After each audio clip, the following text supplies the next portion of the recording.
quiero expresar públicamente mi agradecimiento a Carla, a nuestra compañera diputada, por su gentil invitación para que un servidor esté presente en la inauguración de esta casa de gestión. Los legisladores, las legisladoras, los diputados, las diputadas y los senadores, a mi parecer, son electos por la ciudadanía para dos tareas fundamentales. Son electos para constituirse como un poder de la federación. Ya saben que una república como la de México tiene tres poderes: el poder ejecutivo, el poder judicial y el poder legislativo. En una república democrática como debe de ser la de nuestro país, esos tres poderes deben de estar en equilibrio y no haber un poder por sobre el otro. ¿Quién garantiza que no haya un poder que se sobreponga a los demás poderes? ¿Quién debe garantizar que el poder ejecutivo, el presidente de la República, no se imponga por sobre el poder judicial y se imponga al poder legislativo? Quien debe garantizar eso es precisamente el poder legislativo en una de sus funciones, la de controlar, dice la Constitución, al poder ejecutivo, al presidente de la República, para que el presidente de la República no cometa excesos, no violente la ley, no cometa abusos y no se convierta en un poder supremo, como casi ha sido así en la historia de nuestro país. Si mañana nevara en Tuxtla Gutiérrez, Chiapas, que nunca ha nevado en la vida, yo creo que nunca va a nevar en Tuxtla Gutiérrez, Chiapas, si mañana nevara, mucha gente diría que fue orden del presidente de la República, porque en este país presidencialista todo lo que sucede, aunque no sea en la realidad, se lo achacan al presidente de la República. Si se hace una buena acción, es el presidente de la República. Si se hace una buena obra, es el presidente de la República. Si se toma una correcta decisión que beneficie al país, es el presidente de la República. Y cuando el presidente de la República comete excesos, son los diputados. Y cuando el presidente de la República no cumple bien con su trabajo, son los legisladores. Fox, por ejemplo, tenía una justificación para él ideal para justificar sus hierros, sus errores, sus tropelías y sus ineficiencias. La justificación ideal era que el poder legislativo no le ayudaba. Y Calderón lo mismo, para no dar cuenta de sus faltas o de su ineficiencia, Fox siempre le echaba la culpa al poder legislativo, a los legisladores. Y una manera de evitar que el poder en México esté concentrado en el presidente de la República y que el presidente de la República decida todo es esta república de equilibrio entre los poderes, que no haya un poder más fuerte que el otro. Y por lo tanto el poder legislativo, dice la Constitución, tiene la responsabilidad de vigilar que el presidente de la República no se sobreponga a otros poderes.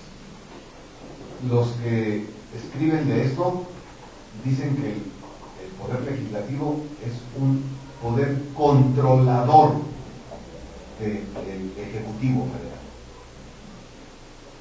Para evitar excesos del Ejecutivo existe el poder legislativo, existen las legisladoras, las diputadas y los diputados, los senadores. Particularmente y los diputados. Y aquí tenemos hoy, creo que de veras Huixquilucan debe de sentirse orgulloso, a un buen número de compañeras diputadas y de compañeros diputados del PRD que nos representan bien al partido y que nos están representando muy bien a la ciudadanía en términos generales. En esa tarea, la de controlar y evitar los excesos del poder presidencial. Esa es una tarea. Por eso existe la Auditoría Superior de la Federación de la Cámara de Diputados. El Poder Legislativo debe de auditar cómo gasta el dinero público el presidente de la República. Y esa oficina, ese espacio, la Auditoría Superior de la Federación, depende de la Cámara de Diputados. Así lo quiso el constituyente de 1917, darle al Poder Legislativo la capacidad de controlar al poder presidencial. Esa es una tarea fundamental. Otra tarea es de los legisladores, como su nombre lo dice, es hacer leyes, o reformar leyes, o reformar la Constitución, porque nuestra Constitución data de 1917, pero ya pasó casi 100 años. Ahora se va a celebrar el centenario en el 2017, se va a celebrar el centenario del Congreso Constituyente de Querétaro, donde se elaboró la Constitución que ahora nos rige. Pero la Constitución, conforme pasan los años, pues tiene que modificarse.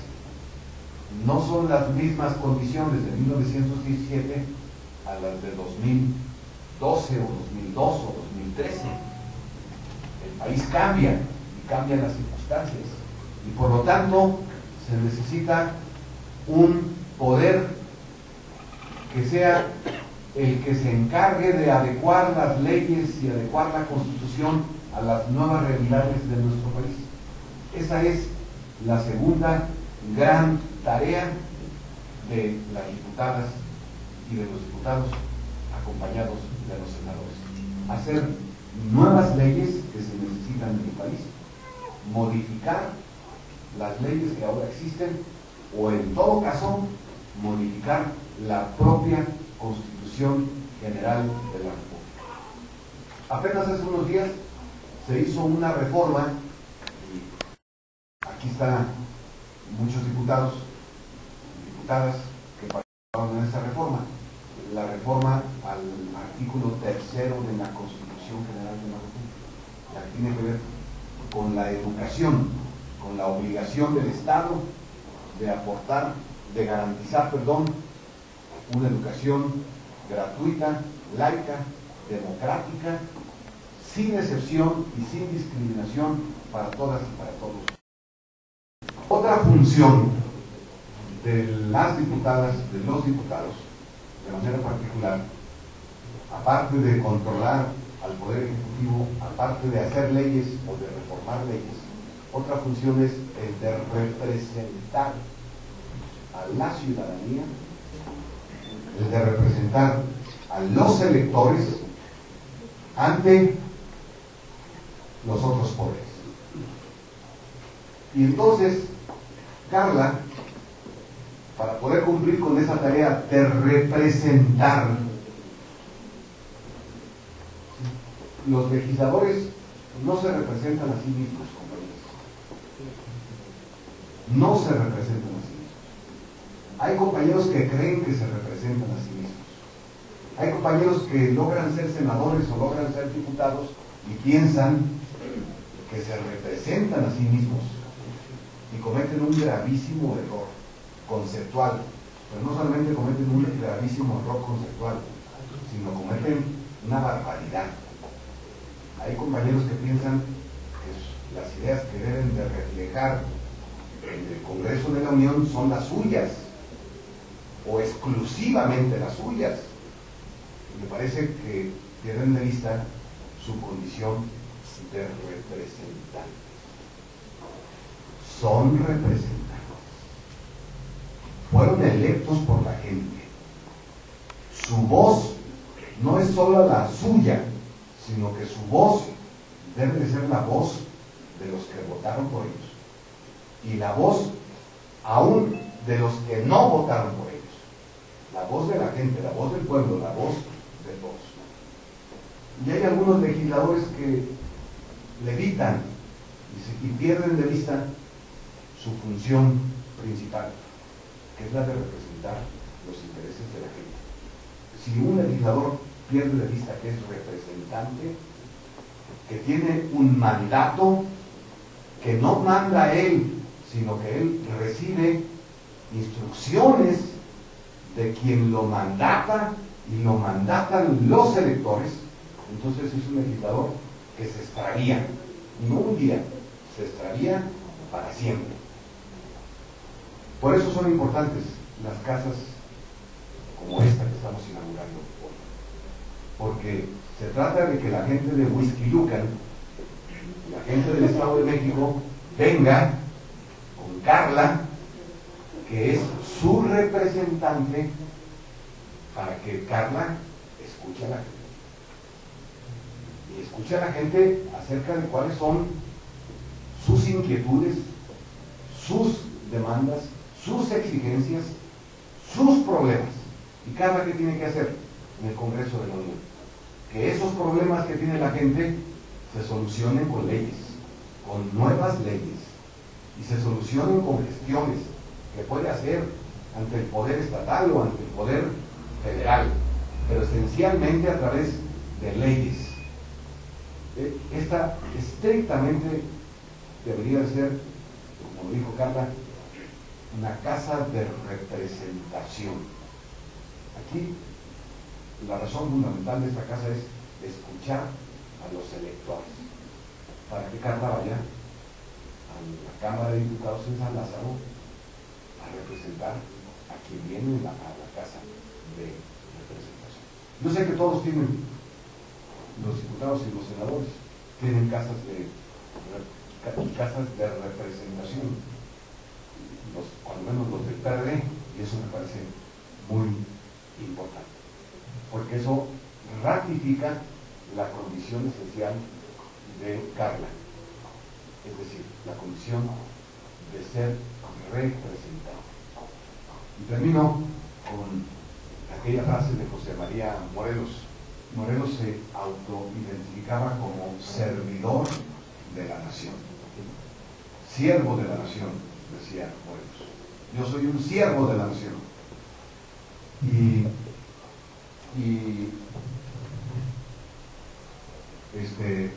lo decía Morelos exactamente cuando estaba con otros redactando la Constitución, la primera Constitución de nuestro país, los sentimientos de la nación.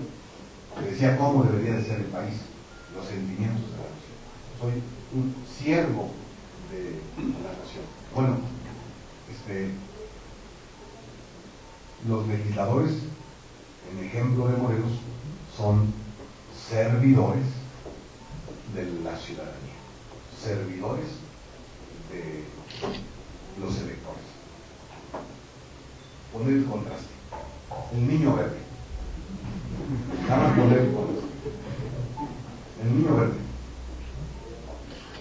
tiene 24 años de ser legislador, siendo diputado, brinca a ser senador, de senador regresa a la Cámara de Diputados, de la Cámara de Diputados regresa al Senado de la República, como 24 o más ininterrumpidamente legislador. En esta legislatura, no hay ningún senador aquí, pero en esta legislatura no ha presentado ninguna iniciativa. Bueno, digamos, es poco tiempo. Bueno, en la anterior legislativa no presentó ninguna iniciativa. Ninguna. Y no presentó tampoco ninguna propuesta de reforma a una ley. Bueno, en 3 años en la Cámara de Diputados no subió en una sola votación a la tribuna, a la presidencia. Eso sí, cuando lo agarran borracho, el niño verde, dice que con 4 tequilas,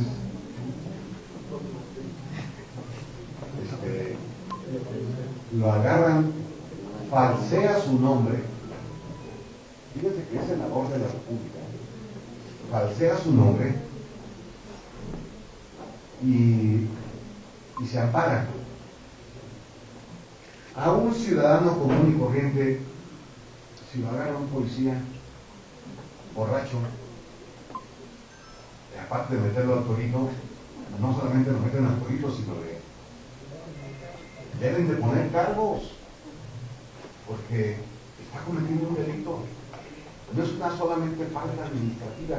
¿Qué tal si atropella a un niño o un anciano por andar embriagado y lo mata? Y yo le platico a algunos compañeros, ¿qué pasa si el niño verde no hubiera tenido fuero? Fuero constitucional. Pues que el niño verde debería estar cuando menos en la cárcel, no 24 horas, sino debería estar en la cárcel porque pone en riesgo la vida de otras personas. Pero tiene fuero. Tiene fuero. Moreira, que falsificó firmas, no pudo ser consignado. ¿Por qué no pudo ser consignado Moreira? Porque tuvo fuero. ¿Por qué debe tener fuero un gobernador? ¿Por qué debe tener fuero un secretario de Estado? O un magistrado.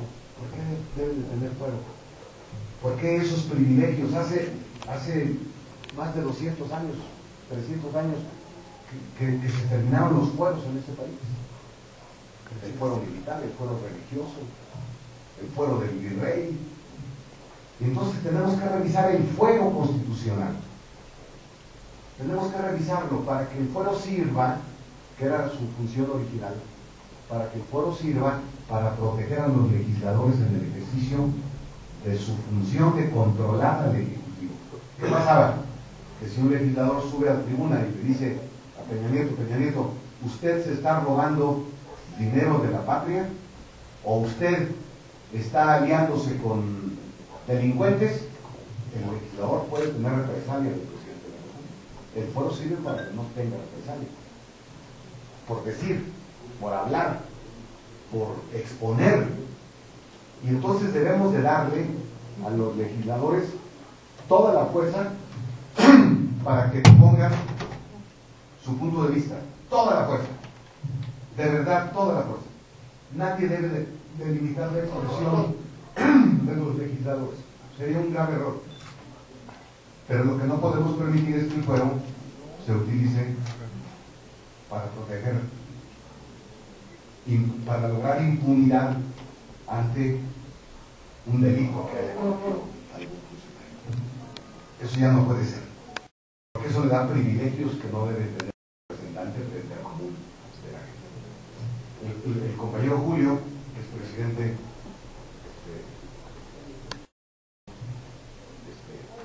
presidente de la Comisión de Puntos Constitucionales, que es muy importante,